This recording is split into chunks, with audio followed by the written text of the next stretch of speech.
Գերմաներեն սովորելը երբեք մինչև վերջ չի կարող ընտանալ, եթե ինչ-որ ուրիշ առարկաների հետ չես սովորում, որովհետև կարող է դու կարողանաս խոսաս, բայց պետք է համել իմանաս ինչ-որ տերմիններ։ Das ist auch ein Stierkolben, aber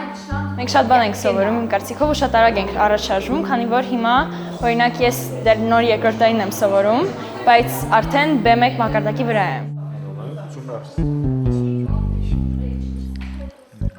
Օրվա մեծ մասը դասեր էին, դրանից հետո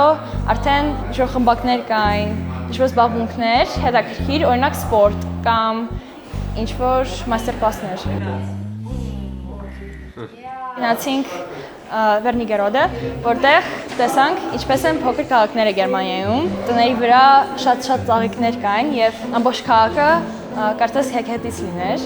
Հասկացա, որ շատ կարևոր է միջավայրում ապրելը, քանի որ ես որ նոր եմ դա հասել, ես հազիվ ինչ-որ բան գիտեի, բայց արդեն վերջին մոտ ես սկսեցի շատ բաց խոսալ եւ շատ նոր բան սովորեցի, դա ինձ իհարկե շատ մոտիվացրեց։